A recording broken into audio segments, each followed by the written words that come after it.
तुम पटाया में जाकर फिल्म बना रहे हो, साउथ इंडियन स्टाइल में शादी कर रहे हो, फिल्म में हिंदी डायलॉग बोल रहे हो कि पिक्चर अभी बाकी है मेरे दोस्त, तो फिर ये भोजपुरी फिल्म किस एंगल से रह गई?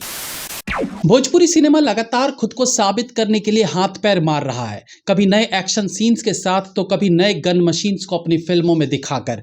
लेकिन एक फिल्म की गुणवत्ता के लिए जो सबसे ज्यादा जरूरी चीज होती है, भोजपुरी सिनेमा क्या उसे अचीव करने में सफल हो पा रहा है? चर्चा करेंगे अपकमिंग भोजपुरी फिल्म संघर्ष 2 के टीजर पर।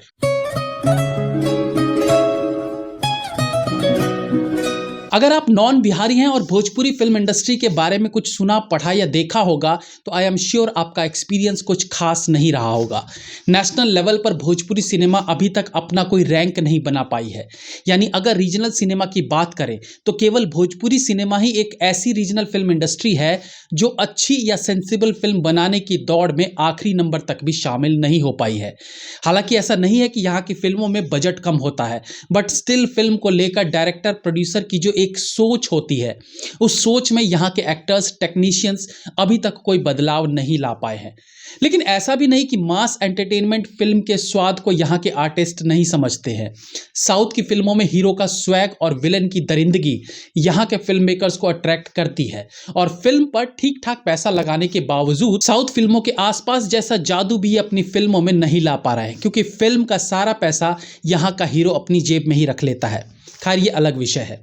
यहाँ हम बात करेंगे खेसारी लाल यादव की अपकमिंग भोजपुरी फिल्म संघर्ष 2 के टीजर पर, जो कि किन्हीं कारणों से चर्चा में बना हुआ है। ये कौन से कारण है और क्या ये कारण जायज है चर्चा में बने रहने के लिए, इस पर बात करते हैं। टीजर की शुरुआत होती है एक डायलॉग से जिसमें बोला जाता है कि भारत कोई जमीन का टुकड़ा नहीं, एक जीता जागता राष्ट्र पुरुष है। यहाँ की नदी नदी गंगा है और कंकड़ कंकड़ शंकर है।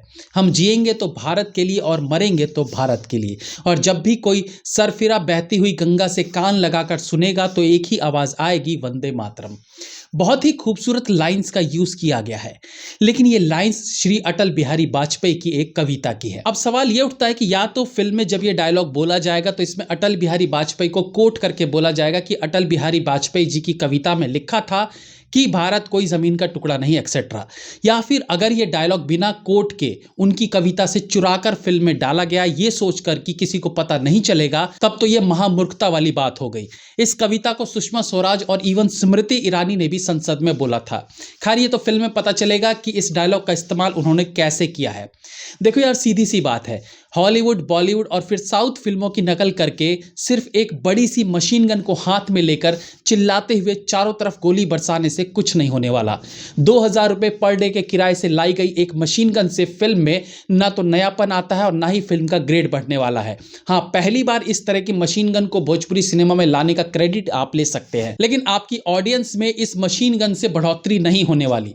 दूसरा कि मशीन गन के फायर शॉट्स में जिस तरह का वीएफएक्स यूज किया गया है वो इस गन की भव्यता को कमजोर कर रहा है। जिस तरह का मजल फ्लैश इस गन के चलने के दौरान प्रयोग किया गया है वो ना तो इफेक्टिव लग रहे हैं और ना ही सीन में कोई एक्स्ट्रा इंपैक्ट डाल पा रहे हैं। तो ले दे के इस सीन में अगर कोई चीज अलग लग रही है तो वो है खेसारी लाल यादव के सफेद बाल, बट केवल लुक से फिल्में नहीं चला करती। अब बात करते हैं भोजपुरी भाषा, सभ्यता, कल्चर की, जो भोजपुरी फिल्मों से कहीं ना कहीं गायब होती दिख रही है। इस भोजपुरी फिल्म के टीजर में बिहार उत्तर प्रदेश तो दिख नहीं रहा, ऊपर से बिहारी लौंडा साउथ इंडियन कपड़े पहन शादी करने निकला है, ऐसा सीन देखकर लग रहा है। मतलब माना कि भोजपुरी फिल्म मेकर्स साउथ फिल्मों से प्रभावित रहे हैं, लेकिन इसका क्या मतलब कि तुम अब कपड़े लत्ते रीति रिवाज भी वहीं के धारण कर लो? अरे भाई, फिर भोजपुरी फिल्म रही कहां? तुम पटाया में जाकर फिल्म बना रहे हो, साउथ इंडियन स्टाइल में शादी कर रहे हो, फिल्म में हिंदी डायलॉग बोल रहे हो कि पिक्चर अभी बाकी है मेरे दोस्त, तो फिर ये भोजपुरी फिल्म किस एंगल से रह गई? यहाँ Kannada film industry Kantara film बनाकर अपने गांव की संस्कृति को दिखा रही है और हमारे यहाँ सफेद बाल और फेक मशीन गन लिए पटाया में एक्शन सीन्स कर रहे हैं, अटल जी के डायलॉग्स ले रहे हो और साउथ में शादी करते दिख रहे हो। क्या ऐसे होगा भोजपुरी इंडस्ट्री का निर्माण? और अभी तो केवल टीजर दिखा है। आई एम श्योर कि जब ट्रेलर आएगा तो फिल्म के और बहुत से वीक पॉइंट्स देखने को मिलेंगे।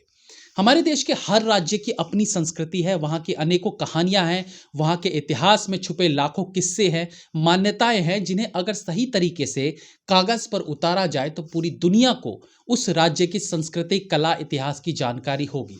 और ये चीज बहुत से राज्य कर भी रहे। कांतारा के अलावा उड़ीसा में बनी दमन भी एक सच्ची कहानी पर आधारित फिल्म थी जिसकी आज भी चर्चा हो रही है। लेकिन भोजपुरी इंडस्ट्री आज भी केवल उन्हीं ऑडियंस को फोकस करके फिल्में बना रही हैं जो सिनेमा को चंद घंटों के मनोरंजन से ज्यादा कुछ नहीं समझते। उनकी सोच नेशनल अवार्ड, ऑस्कर या ग्लोबल अवार्ड तक जाती ही नहीं। और इसलिए यहाँ के फिल्म मेकर्स ने भी अपने आप को सीमित कर लिया है। इनके फिल्म का खर्चा इनकी ऑडियंस से निकल जाता है, तो इससे ऊपर ये केवल एक्शन को बड़ा दिखाने के लिए सोचते हैं।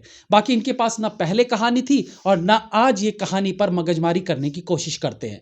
बट इस इंडस्ट्री के जो बिजनेसमैन लोग हैं उन्हें ये बात समझनी होगी कि जिन ऑडियंस के बलबूते ये लगातार लोअर क्लास मास फिल्म्स बना रहे हैं वो ऑडियंस भी अब सेंसिबल फिल्मों की तरफ मूव कर रहे हैं।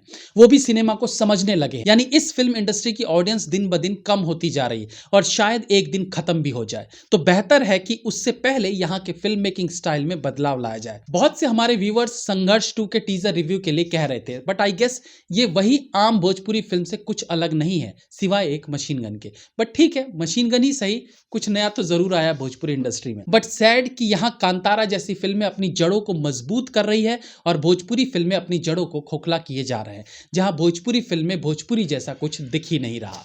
Have a nice day.